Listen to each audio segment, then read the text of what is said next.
இந்த கொத்தமல்லி தேங்காய் துவையல் எப்படி பண்ணுறது அப்படின்னு சொல்லி பார்த்துருவோம். இப்போ நம்ம இது நான் கொஞ்சம் வெள்ளை எண்ணெய் எடுத்து வச்சுருக்கேன். இது நம்ம இந்த மாதிரி போட்டு ஒரு 3 ஸ்பூன் அளவு போட்டு வறுத்துக்கிடுவோம். அடுப்பு பற்ற வச்சுக்கிடலாம். பாருங்க, நமக்கு எள்ளு வந்து வெடிக்க ஆரம்பிச்சிருச்சு, கலர் மாறிடுச்சு. ரொம்ப வெடிக்க ஆரம்பிச்சிச்சுன்னா ஒரு மாதிரி வாடை மாதிரி வந்துடும். அதனால் இதோட போதும். அடுப்பு ஆஃப் பண்ணிவிட்டு வெடிக்கிறது தெரியுது. பக்கத்தில் பேப்பர்லாம் கொட்டி வச்சுக்கலாம். கொஞ்சம் தான் நம்ம கொத்தமல்லியை தண்ணியில் போட்டு வச்சுருக்கோம்.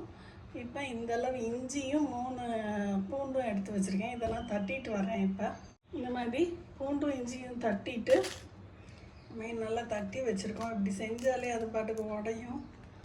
இது வந்து 8 மிளகா வத்தல் எடுத்து வச்சுருக்கேன். இது நான் மிக்சியில் கொஞ்சம் தேங்காய் எடுத்து வச்சுருக்கேன். துவையல் அரைக்கும். இப்போ தாளிச்சுக்கிடலாம். கொஞ்சோண்டு எண்ணெய் ஊற்றிக்கிடுவோம். கடுகு உளுந்து தாளிக்க மட்டும்.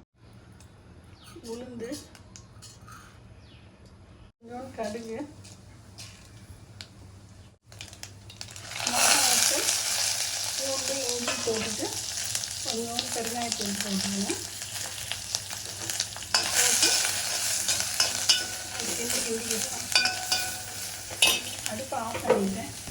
இப்போ நம்ம இந்த வறுத்த இதை நம்ம அதை ஒரு சின்ன தட்டில் கொட்டி வச்சுக்கலாம். அப்படியே ஒரு சின்ன தட்டு எடுத்து கொட்டிக்கிடுவோம். இந்த மாதிரி எடுத்து வச்சுருக்கோம்.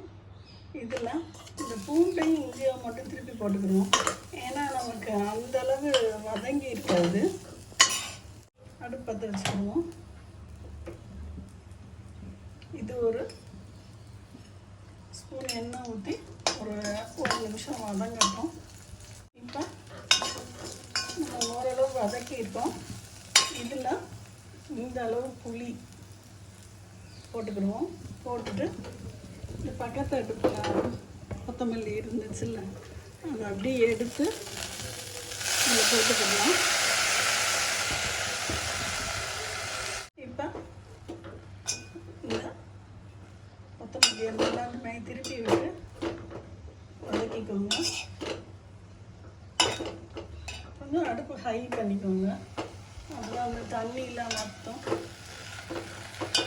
கொஞ்சம் வதங்கினோன்னா இதுக்கு நம்ம உப்பு போட்டுக்கிடுவோம். அளவு தெரியாது இப்போ போட்டால். இப்போ ஓரளவு வதங்கிடுச்சு. இந்த அளவு போட்டுக்கலாம். அடுத்து ஆஃப் பண்ணிடுவோம். ஏற்கனவே நம்ம தேங்காய் போட்டு வச்சுருக்கோம். இந்த எள்ளு இதில் இருந்துச்சுல்ல அந்த பேப்பரில், அதையும் இப்போ போட்டுட்டோம்.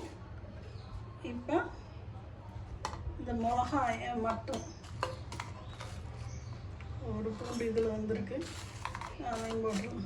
இந்த கடுகு உளுந்து மட்டும் கடைசி போட்டுக்கிடுவோம். 8 மிளகா வத்தல் இதை ஒரு சுற்றிட்டு வந்துக்கிடுவோம்.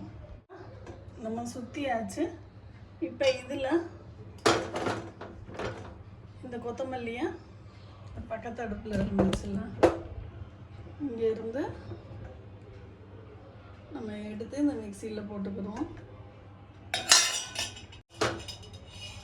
சட்டியில் இஞ்சி, இந்த பூண்டு எல்லாம் இருக்குது. எல்லாத்தையும் இந்த தண்ணியோடு ஊற்றிக்கிடலாம்.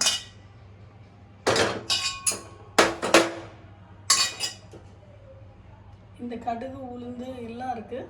இந்த கொத்தமல்லியை சுற்றிட்டு இந்த கடுகு உளுந்தை போட்டுக்கிறோம். நம்ம சுற்றிட்டு வரேன்.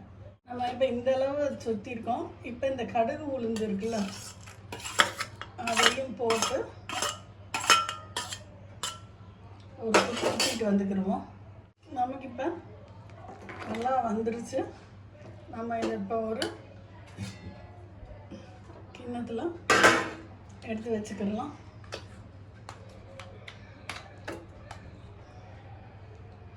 இது சாதத்துக்கு போட்டு சாப்பிட்டா நல்லாயிருக்கும். இந்த சாதத்தில் போட்டு பிசைஞ்சு சாப்பிட்ற கொத்தமல்லி துவையல் செம்ம எம்மியாக இருக்கும். தேங்காய் துவையல் நம்ம எதுக்கு வேணாலும் நம்ம சாப்பிட்டுக்கிடலாம். அந்த துவையெல்லாம் சாதத்தோட டிஃபனுக்கும் நீங்கள் வச்சுக்கிடலாம். செம்ம எம்மியாக இருக்கும். ட்ரை பண்ணி பார்த்துட்டு சொல்லுங்கள் ஃப்ரெண்ட்ஸ். பாய்.